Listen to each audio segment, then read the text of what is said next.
जय हिंद साथियों, welcome to self study classes with Sumit Jain YouTube channel में आप सभी का स्वागत है।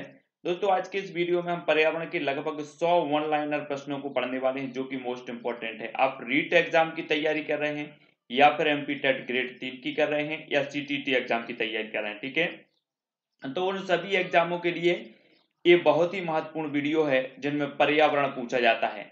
तो आपको ये टेस्ट सीरीज पर आधारित होगा, वन लाइनर होगा लेकिन टेस्ट सीरीज पर आधारित होगा। आपने अभी तक कितना पढ़ा है, कितना आपको याद है, उसकी परीक्षा आज यहाँ पर होने वाली है। तो self study classes YouTube channel पर बहुत सारी वीडियो उपलब्ध है और निरंतर आपको जो है तैयारी करवाई जा रही है। तो सब्सक्राइब कर लेना और बेल आइकन को जरूर दबाना है, ठीक है। बेल आइकन को दबा करके सब्सक्राइब करना है। स्टार्ट करेंगे आज का ये वीडियो।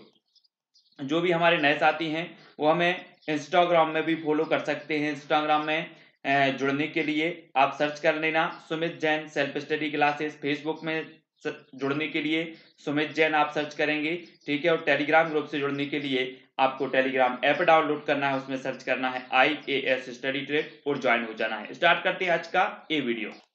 आज का दोस्तों पहला प्रश्न है, भूमंडलीय तापन का कारण क्या है। भूमंडलीय तापन का हमें यहाँ पर कारण बताना है कि कारण क्या है, तब आपका उत्तर क्या हो जाएगा। जल्दी से आपको कमेंट में लिखना है, बिना विकल्प के ये टेस्ट हो रहा है, आपसे कितना बनता है पूरी ईमानदारी से वो यहाँ पर आज देखा जाना है। और लास्ट में आप बताएंगे कि कितने प्रश्न आपसे बने हैं। तो भूमंडलीय तापन का कारण होता है कार्बन डाइऑक्साइड में वृद्धि, ठीक है। अगला क्वेश्चन है आपकी स्क्रीन पर, आर्कटिक मरुस्थल किसका दूसरा नाम है। आर्कटिक मरुस्थल दूसरा नाम किसका है, जल्दी से लिखें कमेंट में। तब आपका बिल्कुल सही आंसर होगा टुंड्रा। टुंड्रा प्रदेश का दूसरा नाम है आर्कटिक मरुस्थल, ठीक है। अगला क्वेश्चन है, कौन सी गैस ग्लोबल वार्मिंग के लिए उत्तरदायी है। प्रश्न क्रमांक 3। तब आपका बिल्कुल सही आंसर होगा कार्बन डाइऑक्साइड। जो गैस है वो ग्लोबल वार्मिंग के लिए उत्तरदायी मानी जाती है, कार्बन डाइऑक्साइड। अगला क्वेश्चन है, युर्त किस जाति का ग्रीष्मकालीन आवास है। युर्त, युर्त बताना है आपको। प्रश्न क्रमांक 4। युर्त किस जाति का ग्रीष्मकालीन आवास है। तब आपका बिल्कुल सही आंसर होगा खिरगीज, ठीक है। खिरगीज जाति का ग्रीष्मकालीन आवास है युर्त। अगला क्वेश्चन है, कैनल किसका आवास है। प्रश्न क्रमांक 5 का आंसर कैनल किसका आवास है। तब आपका बिल्कुल सही आंसर क्या होगा, कुत्ता का। कैनल किसका आवास है, तो एक कुत्ता का आवास है, ठीक है। कुत्ता, मैंने आवास को ट्रिक के माध्यम से आपको पढ़ाया है, आपको समझाया है, वीडियो बनाकर आपको प्रेषित की है, तो वो जरूर देखेंगे। और कैनल कुत्ता का आवास होता है। मधुमक्खी पालन को क्या कहा जाता है, जल्दी से आपको बताना है। रोज शाम को 6:30 बजे आपकी पर्यावरण की क्लास होती है, वो जरूर देखेंगे शाम को। और शाम को 7 साढ़े 7 बजे बाल विकास की क्लास होती है, तो उसको देखना है। और मधुमक्खी पालन को क्या कहा जाता है। तब आपका बिल्कुल सही आंसर होगा एपी कल्चर, ठीक है। मधुमक्खी पालन को कहा जाता है एपी कल्चर। नेक्स्ट है दोस्तों, किंडरगार्टन विधि के प्रणेता कौन थे। किंडरगार्टन प्रश्न क्रमांक 7। इस विधि के प्रणेता कौन माने जाते हैं। तब आपका बिल्कुल सही आंसर होगा फ्रॉवेल।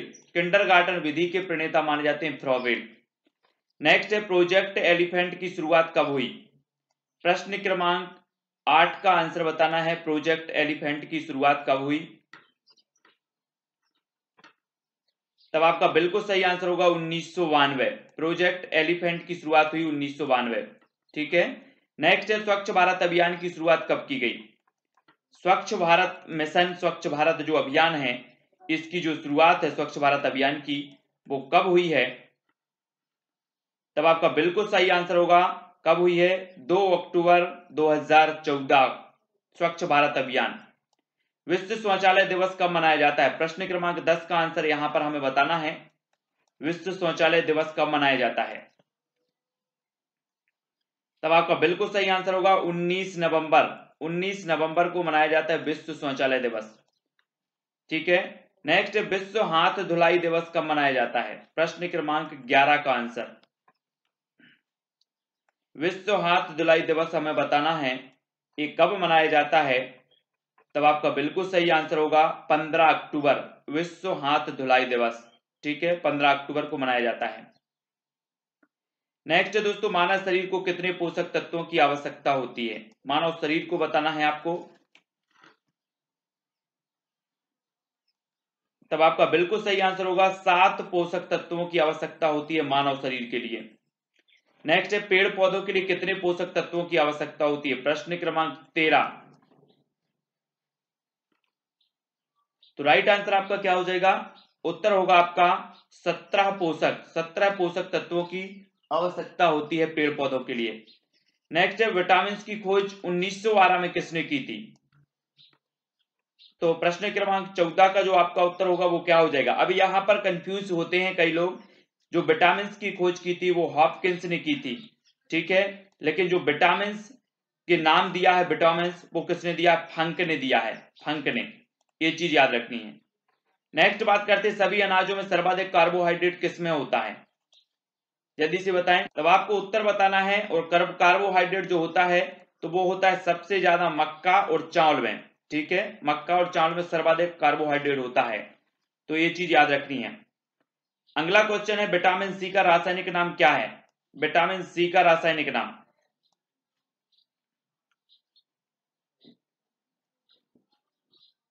तब आपका बिल्कुल सही आंसर क्या हो जाएगा दोस्तों? विटामिन सी का रासायनिक नाम है एस्कॉर्बिक। ठीक है, एस्कॉर्बिक है विटामिन सी का रासायनिक नाम। और अगला क्वेश्चन है, संसार में सर्वाधिक वर्षा वाला स्थान कौन सा है?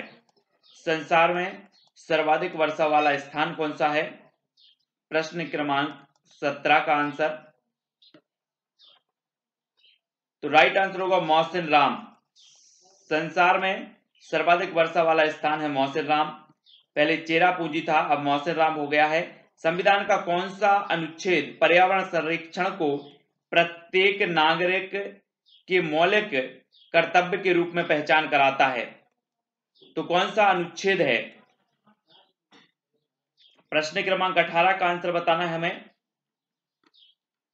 तब आपका बिल्कुल सही आंसर होगा अनुच्छेद 51A। ये इसके तहत जो है प्रत्येक नागरिक का कर्तव्य है कि वह पर्यावरण का क्या करे? संरक्षण करे। ठीक है, दूषित जल से फैलने वाली एक बीमारी का नाम बताओ। दूषित जल से बहुत सारी बीमारियां हैं जो दूषित जल से फैलती हैं, लेकिन उसमें टाइफाइड, हैजा, ये बीमारियां प्रमुख हो जाती हैं दूषित जल से फैलने वाली बीमारियों में। ठीक है, नेक्स्ट है आपका, कोटोपैक्सी एक जागृत ज्वालामुखी है जो अवस्थित है, तो कहां अवस्थित है? प्रश्न क्रमांक 20। कोटोपैक्सी एक जागृत ज्वालामुखी है जो कहां पर अवस्थित है? तब आपका बिल्कुल सही आंसर होगा कहां पर अवस्थित है? एंडीज में। ठीक है, एंडीज में अवस्थित है कोटोपैक्सी। नेक्स्ट है, भूकंप की तीव्रता मापने वाले यंत्र को क्या कहते हैं? प्रश्न क्रमांक 21। भूकंप की तीव्रता मापने वाले यंत्र को हमें बताना है क्या कहते हैं? तो आपका बिल्कुल सही आंसर क्या होगा? सीस्मोग्राफ। ठीक है, क्या कहते हैं? सीस्मोग्राफ। भूकंप की तीव्रता मापने वाले यंत्र को कहा जाता है सीस्मोग्राफ। अगला है, ग्रीन मफलर संबंधित है, तो किससे संबंधित है? प्रश्न क्रमांक 22। तब राइट आंसर आपका क्या होगा? ध्वनि प्रदूषण से। ग्रीन मफलर संबंधित है ध्वनि प्रदूषण से। ठीक है, नेक्स्ट है, जल चक्र को नियंत्रित करते हैं, तो कौन करते हैं जल चक्र को नियंत्रित? तब आपका बिल्कुल सही आंसर होगा वन जो होते हैं वो जल चक्र को नियंत्रित करते हैं। ठीक है, नेक्स्ट देखो, इसरो की स्थापना कब हुई थी? प्रश्न क्रमांक 24 का आंसर यहां पर हमें बताना है। इसरो की जो स्थापना हुई थी वो कब हुई थी? तब आपका बिल्कुल सही आंसर होगा, कब हुई थी? 1969 में। इसरो की स्थापना हुई थी 1969 में। इसरो का मुख्यालय कहां स्थित है? प्रश्न क्रमांक 25 का उत्तर हमें बताना है, इसरो का मुख्यालय कहां स्थित है? तो स्थित है बेंगलुरु में। कहां पर? Bengaluru. Next, rocket man of India किसे कहा जाता है? प्रश्न क्रमांक 26। पूरे 100 प्रश्नों पर चर्चा करनी है आज हमें, और रॉकेट मैन ऑफ इंडिया जो कहा जाता है वो के सिवान को कहा जाता है। ठीक है, के सिवान। अगला क्वेश्चन है, बच्चे को समाजीकरण का पाठ कहां से प्राप्त होता है, हमें बताना है। राइट आंसर क्या हो जाएगा, बच्चे को समाजीकरण का पहला पाठ कहां से प्राप्त होता है, प्रश्न क्रमांक 27 का आंसर। और आपने बताया है कि समाजीकरण का जो पहला पाठ है वो परिवार से प्राप्त होता है। ठीक है, नेक्स्ट है, भारत में पर्यावरण संरक्षण अधिनियम कब पारित हुआ, पर्यावरण संरक्षण अधिनियम कब पारित हुआ, प्रश्न क्रमांक 28। अगर आपसे बनता है तो कमेंट में बताने का जरूर प्रयास करें। राइट आंसर होगा 1986 में पर्यावरण संरक्षण अधिनियम पारित हुआ। सर्वाधिक जैव विविधता किस क्षेत्र में पाई जाती है, सर्वाधिक जैव विविधता किस क्षेत्र में पाई जाती है, प्रश्न क्रमांक 29 का आंसर बताना है। तब आपका बिल्कुल सही आंसर होगा भूमध्य रेखीय क्षेत्र में। ठीक है, कहां पाई जाती है, भूमध्य रेखीय क्षेत्र में पाई जाती है सर्वाधिक जैव विविधता। नेक्स्ट है, विश्व की सबसे बड़ी प्रवाल भित्ति ग्रेट बैरियर रीफ कहां स्थित है, विश्व की सबसे बड़ी प्रवाल भित्ति है ग्रेट बैरियर रीफ, ये कहां पर स्थित है, प्रश्न क्रमांक 30। तो आपका बिल्कुल सही आंसर होगा ऑस्ट्रेलिया में, कहां पर स्थित है, ऑस्ट्रेलिया। नेक्स्ट है, भारत में किस क्षेत्र को पारिस्थितिक उष्ण स्थल की संज्ञा दी जाती है, तो पारिस्थितिक उष्ण स्थल की संज्ञा दी जाती है तो किसे दी जाती है, प्रश्न क्रमांक 31। उत्तर हो जाएगा पश्चिमी घाट, पश्चिमी घाट को पारिस्थितिक उष्ण स्थल की संज्ञा दी जाती है, प्रश्न क्रमांक 31। नेक्स्ट है, संसार में किस देश के जंगल में सर्वाधिक जैव विविधता पाई जाती है, संसार में किस देश के जंगलों में सर्वाधिक जैव विविधता पाई जाती है, तो किस देश के जंगलों में पाई जाती है हमें बताना है, प्रश्न क्रमांक 32 का आंसर। तब आपका बिल्कुल सही आंसर हो जाएगा दोस्तों, क्या हो जाएगा, ब्राजील, ब्राजील में पाई जाती है। संसार में सर्वाधिक जो जैव विविधता पाई जाती है तो ब्राजील के जंगलों में। जैव विविधता दिवस कब मनाया जाता है, प्रश्न क्रमांक 33।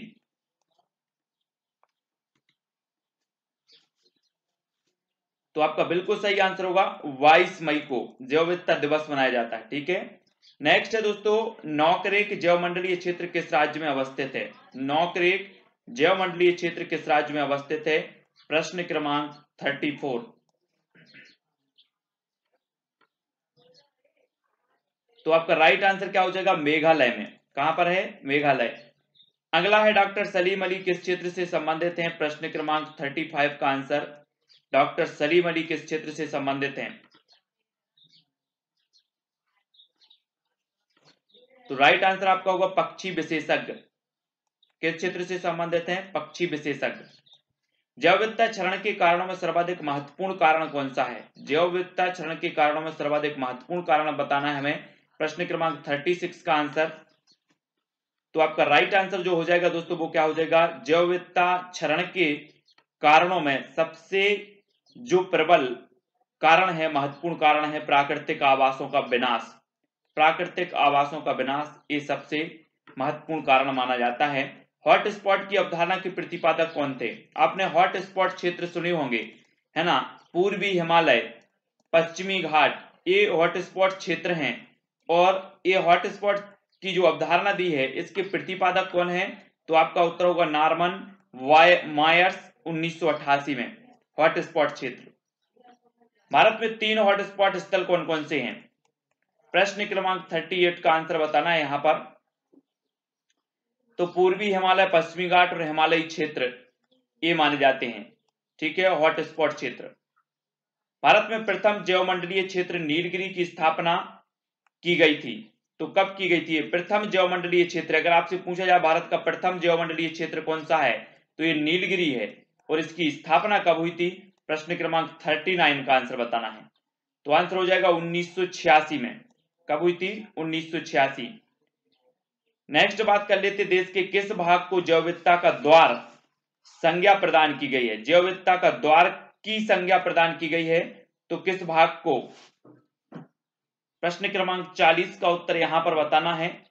तब आपका बिल्कुल सही आंसर होगा पूर्वोत्तर के राज्यों को जैव विविधता का प्रवेश द्वार।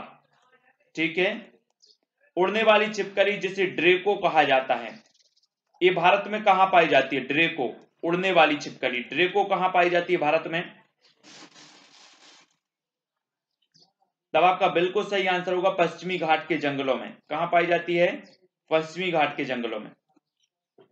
नेक्स्ट है थामिन मृग कहां पाया जाता है? थामिन 42 का आंसर बताना है। थामिन मृग कहां पाया जाता है? तो राइट आंसर होगा मणिपुर लोकटक झील के पास। मणिपुर लोकटक झील के पास थामिन मृग पाया जाता है। ठीक है, 42 का आंसर। नेक्स्ट है कस्तूरी मृग कहां पाया जाता है? कस्तूरी मृग ये पाया जाता है बृहद हिमालय पर्वत क्षेत्र में। बृहद हिमालय पर्वत क्षेत्र में पाया जाता है कस्तूरी मृग। नेक्स्ट है श्याम मृग कहां पाया जाता है? श्याम मृग आपको बताना है, कमेंट में लिखें जल्दी से। तो राइट आंसर हो जाएगा आपका ये थार रेगिस्तान क्षेत्र में पाया जाता है श्याम मृग। ठीक है, थार रेगिस्तान क्षेत्र में। लिविंग प्लेनेट सूचकांक क्या है? 45 का आंसर। लिविंग प्लेनेट सूचकांक क्या है? तो राइट आंसर आपका जैव विविधता की स्थिति का सूचक, जैव विविधता की स्थिति का सूचक है लिविंग प्लेनेट। नेक्स्ट है दोस्तों आपका प्रश्न, वो क्या है? राष्ट्रीय जैव विविधता कार्य योजना कब बनाई गई? प्रश्न क्रमांक 46 का आंसर बताना है। टेलीग्राम ग्रुप से अवश्य जुड़ना है आपको। टेलीग्राम ग्रुप से जुड़ने के लिए आप टेलीग्राम ऐप डाउनलोड करें, उसमें सर्च करें IAS स्टडी ट्रिक और ज्वाइन हो जाएं। ठीक है, राष्ट्रीय जैव विविधता कार्य योजना कब बनाई गई? तो आपका बिल्कुल सही आंसर होगा 2008 में। नेक्स्ट है किस देश ने अपने नागरिकों को नवंबर 2015 में नारंगी प्रदूषण की चेतावनी दी थी? तो किस देश ने दी थी? प्रश्न क्रमांक 47 का उत्तर हमें बताना है। तब आपका जो राइट आंसर है वो क्या हो जाएगा? नारंगी प्रदूषण की जो चेतावनी दी थी वो किसने दी थी? चाइना। ठीक है, नेक्स्ट है किस देश को दुनिया में कार्बन नेगेटिव देश के रूप में जाना जाता है? तो कार्बन नेगेटिव देश के रूप में जाना जाता है, तो किसे जाना जाता है? 48 का आंसर बताना है। तब आपका बिल्कुल सही आंसर होगा भूटान को। ठीक है, अगला क्वेश्चन है दोस्तों, पर्यावरण संरक्षण अधिनियम को अन्य किस नाम से भी जाना जाता है? पर्यावरण संरक्षण अधिनियम को अन्य किस नाम से जाना जाता है? 49 का आंसर बताना है हमें। तब आपका बिल्कुल सही आंसर होगा छाता विधान। किस नाम से जाना जाता है? छाता विधान। नेक्स्ट है अंटार्कटिका में ओजोन परत का सर्वाधिक विनाश किस माह में जो है होता है? तो अंटार्कटिका में ओजोन परत का सर्वाधिक जो विनाश है वो किस माह में होता है? प्रश्न क्रमांक 50। तब आपका बिल्कुल सही आंसर होगा सितंबर तथा अक्टूबर में। कब होता है? सितंबर तथा अक्टूबर में। नेक्स्ट है दम घोटू गैस किस गैस की उपमा है? दम घोटू गैस किस गैस की उपमा है, या किस गैस को दम घोटू गैस कहा जाता है? तब आपका बिल्कुल सही आंसर होगा कार्बन मोनोऑक्साइड को कहा जाता है दम घोटू गैस। ठीक है, नेक्स्ट है दोस्तों भोपाल गैस त्रासदी किस गैस के रिसाव के कारण हुई थी? भोपाल गैस त्रासदी 2-3 दिसंबर 1984 को ये त्रासदी हुई थी। ठीक है, और ये जो हुई थी वो किस गैस के रिसाव के कारण हुई थी? तो 52 का आंसर होगा मिथाइल आइसोसाइनेट गैस के रिसाव के कारण हुई थी भोपाल गैस त्रासदी। रामसर सम्मेलन संबंधित है तो किससे संबंधित है? 53 का आंसर। तब आपका बिल्कुल सही आंसर होगा आर्द्र भूमियों के संरक्षण से संबंधित है रामसर सम्मेलन। ठीक है, नेक्स्ट दोस्तों विश्व आर्द्र दिवस कब मनाया जाता है? 54 का आंसर बताना है विश्व आर्द्र दिवस कब मनाया जाता है? तो राइट आंसर आपका होगा 2 फरवरी को। ठीक है, मेधा पाटकर संबंधित है तो किससे संबंधित है? अगला है नर्मदा बचाओ आंदोलन। ठीक है, मेधा पाटकर संबंधित है नर्मदा बचाओ आंदोलन से। नेक्स्ट है दोस्तों चिल्का झील स्थित है तो कहां स्थित है? प्रश्न क्रमांक 56। तब आपका राइट आंसर होगा उड़ीसा में। उड़ीसा सबसे बड़ी लैगून झील भी जानी जाती है, मानी जाती है चिल्का झील। ठीक है, विश्व जल दिवस कब मनाया जाता है? 57 का आंसर। विश्व जल दिवस बताना है, ये कब मनाया जाता है? तो आपका बिल्कुल सही आंसर होगा 22 मार्च को। ठीक है, विश्व जल दिवस। खेती की सर्वाधिक प्राचीन प्रणाली कौन सी है? 58 का आंसर बताना है, खेती की सबसे प्राचीन प्रणाली। तो राइट आंसर होगा झूम कृषि, है ना, झूमिंग कृषि आपने पढ़ा होगा, ये खेती की सर्वाधिक प्राचीन प्रणाली मानी जाती है।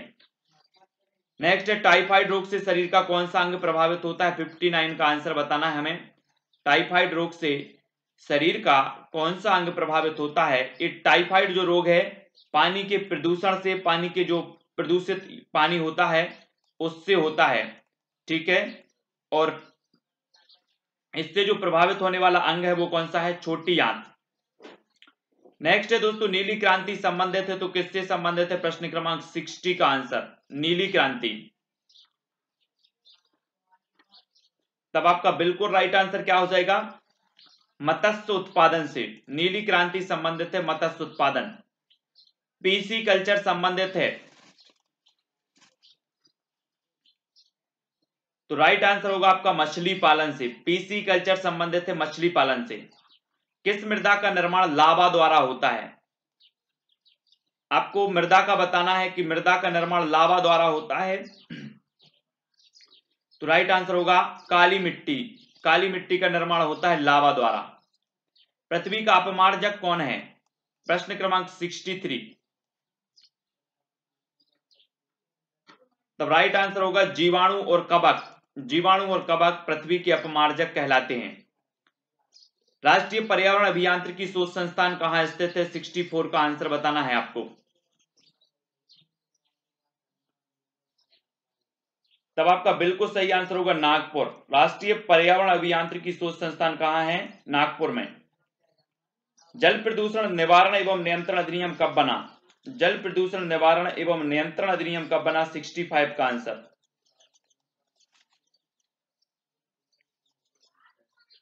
तो राइट आंसर होगा 1974। नेक्स्ट है, वर्मी कल्चर संबंधित है तो किससे संबंधित है? प्रश्न क्रमांक 66 का आंसर हमें बताना है यहां पर। तब आपका बिल्कुल सही आंसर क्या हो जाएगा? वर्मी कल्चर संबंधित है केंचुआ का उत्पादन। ठीक है, नेक्स्ट है, झीलों का देश किसे कहा जाता है?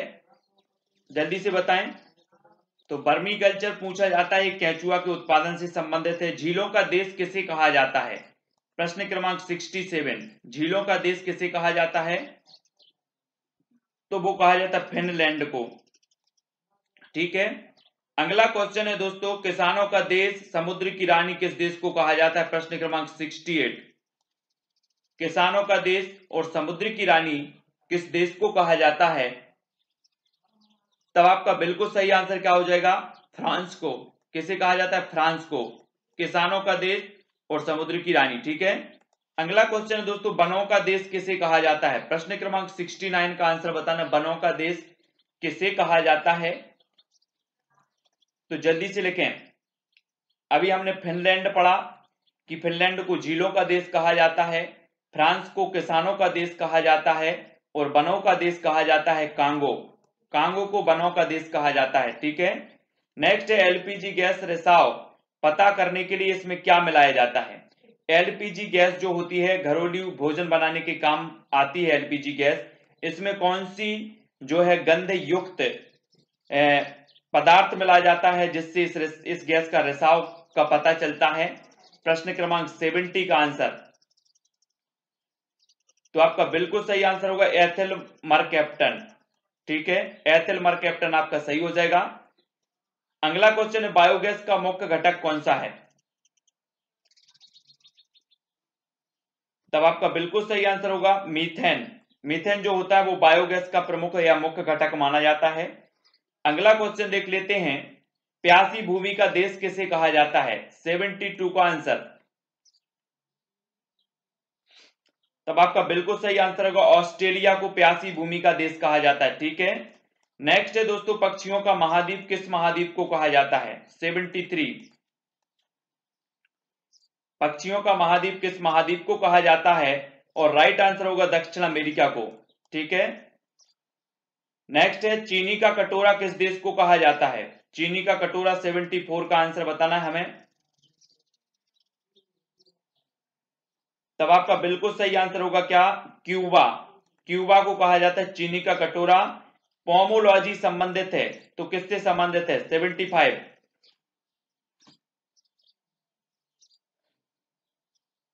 तो राइट आंसर होगा फल का उत्पादन, फल के उत्पादन से संबंधित है पोमोलॉजी। नेक्स्ट है दोस्तों आपका विश्व का सबसे ऊंचा पठार कौन सा है? प्रश्न क्रमांक 76 का आंसर हमें बताना है। विश्व का सबसे ऊंचा पठार कौन सा है यहां पर बताना है 76 का। तो राइट आंसर क्या हो जाएगा? पामीर का पठार। ठीक है। विश्व हरित क्रांति के जनक कौन माने जाते हैं? विश्व हरित क्रांति के बताना हमें, भारत की हरित क्रांति के नहीं बताना है। विश्व हरित क्रांति के जो जनक माने जाते हैं वो कौन माने जाते हैं? तो आपका राइट आंसर होगा नॉर्मन बोरलॉग। ठीक है, विश्व हरित क्रांति के जनक माने जाते नॉर्मन बोरलॉग। हरित क्रांति का सर्वाधिक प्रभाव किस फसल पर पड़ा?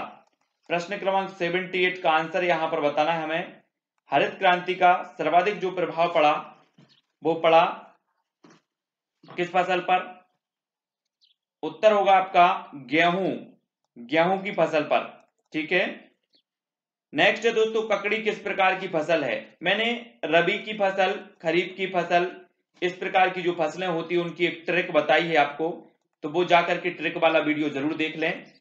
और ककड़ी किस प्रकार की फसल मानी जाती है? तो वो मानी जाती है जायद की। ठीक है, जायद। नेक्स्ट है दोस्तों आपका भारत में हरित क्रांति की शुरुआत कब हुई? प्रश्न क्रमांक 80 का आंसर हमें बताना है आपको। तो भारत में हरित क्रांति की जो शुरुआत हुई वो 1966-67 में। ठीक है। पृथ्वी और सूर्य के बीच चंद्रमा का आ जाना क्या कहलाता है? प्रश्न क्रमांक 81। पृथ्वी और सूर्य के बीच चंद्रमा का आ जाना क्या कहलाता है? तो वो कहलाता है सूर्य ग्रहण। ठीक है, क्या कहलाता है? सूर्य ग्रहण। नेक्स्ट है भूकंप मापन इकाई है तो किसकी है? 82 का आंसर। भूकंप मापन इकाई है तो वो रिएक्टर स्केल की, रिएक्टर स्केल, सॉरी, भूकंप मापन इकाई रिएक्टर स्केल। नेक्स्ट है सुनामी किस भाषा का शब्द है? आपको पता होगा कि समुद्री भूकंपीय लहरें जो होती हैं उन्हें कहा जाता है सुनामी, और सुनामी किस भाषा का शब्द माना जाता है? तो जब आपका उत्तर होगा क्या हो जाएगा? जापानी। जापानी आपका बिल्कुल सही आंसर होगा। ठीक है, सुनामी जापानी भाषा का शब्द है। गिद्ध संरक्षण परियोजना कब शुरू हुई? प्रश्न क्रमांक 84। तब राइट आंसर होगा 2006। 2006 में गिद्ध संरक्षण परियोजना की शुरुआत हुई। नेक्स्ट है शांत घाटी स्थित है तो कहां पर स्थित है? साइलेंट वैली या फिर शांत घाटी? तो राइट आंसर आपका क्या हो जाएगा? केरल में। शांत घाटी स्थित है केरल में। राष्ट्रीय जैव विविधता प्राधिकरण का मुख्यालय कहां स्थित है? राष्ट्रीय जैव विविधता प्राधिकरण का जो मुख्यालय है वो कहां पर स्थित है? प्रश्न क्रमांक 86। और 86 का राइट आंसर होगा चेन्नई। नेक्स्ट किसानों का मित्र किसे कहा जाता है? प्रश्न क्रमांक 87। तो किसानों का मित्र कहा जाता है दोस्तों केंचुआ को। किसे कहा जाता है? केंचुआ। ठीक है, और केंचुआ उत्पादन के लिए वर्मी कल्चर कहा जाता है, वर्मी कल्चर। ठीक है, और किसानों का मित्र भी कहा जाता है तो केंचुआ को कहा जाता है। भारतीय पारिस्थितिकी का जनक माना जाता है तो किसे माना जाता है? प्रश्न क्रमांक 88। भारतीय पारिस्थितिकी का जनक माना जाता है प्रोफेसर रामदेव मिश्रा को। ठीक है, 88। नेक्स्ट है पारिस्थितिकी शब्द का सर्वप्रथम प्रयोग किसने किया? 89 का उत्तर हमें बताना। पारिस्थितिकी शब्द का सर्वप्रथम प्रयोग किया तो किसने किया? तब आपका आपका राइट आंसर जो हो जाएगा दोस्तों, पारिस्थितिकी शब्द का सर्वप्रथम प्रयोग करने वाले हैं अर्नेस्ट हैकेल साहब। ठीक है, नेक्स्ट 10% जो नियम दिया वो किस वैज्ञानिक ने दिया, प्रश्न क्रमांक 90। आपको पता होगा कि जो ऊर्जा का स्थानांतरण होता है वो कितना होता है, 10% होता है, और ये जो 10% का नियम दिया है वो किसने दिया है, तो राइट आंसर आपका हो जाएगा लिंडमन ने। किसने दिया, लिंडमन साहब ने। उर्मिल घास का मैदान स्थित है, तो कहां स्थित है, 91, उर्मिल घास का मैदान। तो बिल्कुल सही आंसर होगा कर्नाटक में। ठीक है, कहां पर स्थित है, कर्नाटक में स्थित है उर्मिल घास का मैदान। नेक्स्ट बात करेंगे दोस्तों, हंगुल परियोजना की शुरुआत कब हुई। हंगुल परियोजना 92 का उत्तर हमें बताना है।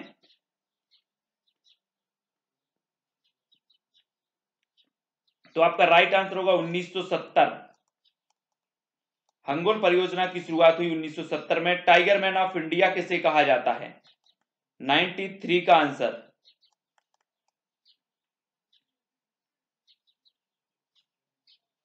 तो आपका बिल्कुल सही आंसर होगा Kailash Sankhla.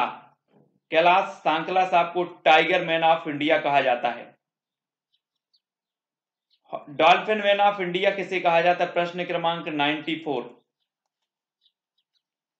Dolphin man of India किसे कहा जाता है, तो आपका राइट आंसर क्या हो जाएगा, रविंद्र सिन्हा को। ठीक है, रविंद्र सिन्हा को डॉल्फिन मैन ऑफ इंडिया। धरती की पुकार पुस्तक के लेखक कौन है, धरती की पुकार पुस्तक के लेखक बताना है हमें, 95। तब आपका बिल्कुल सही आंसर क्या हो जाएगा, धरती की पुकार सुंदरलाल बहुगुणा की पुस्तक है। ठीक है, इसके लेखक कौन है, सुंदरलाल बहुगुणा। नेक्स्ट है दोस्तों आपका प्रश्न, जंगल अधिकार अधिनियम कब बना, 96। तो राइट आंसर क्या हो जाएगा, 2007। 2007 में बना। ठीक है, पार्वती घाटी स्थित है, तो कहां स्थित है, 97।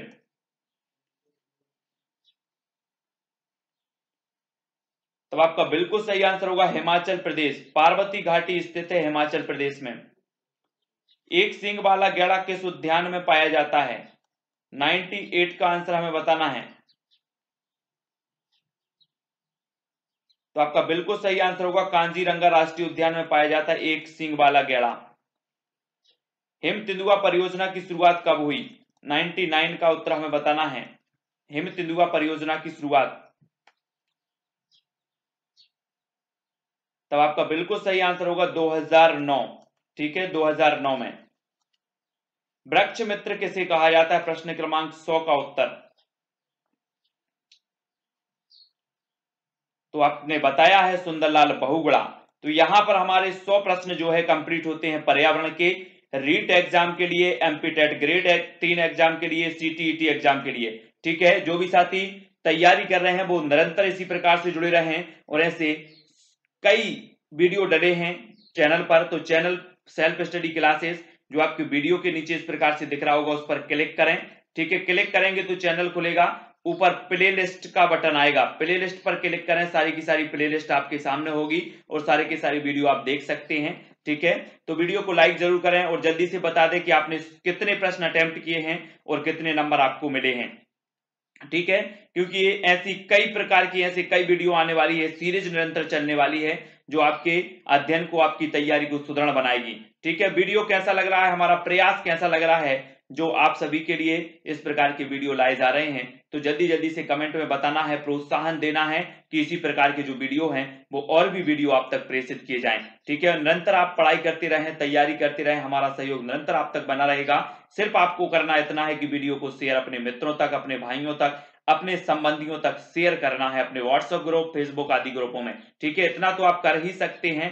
ठीक है, तो वीडियो को लाइक करें, शेयर करें और सब्सक्राइब कर लें। जय हिंद,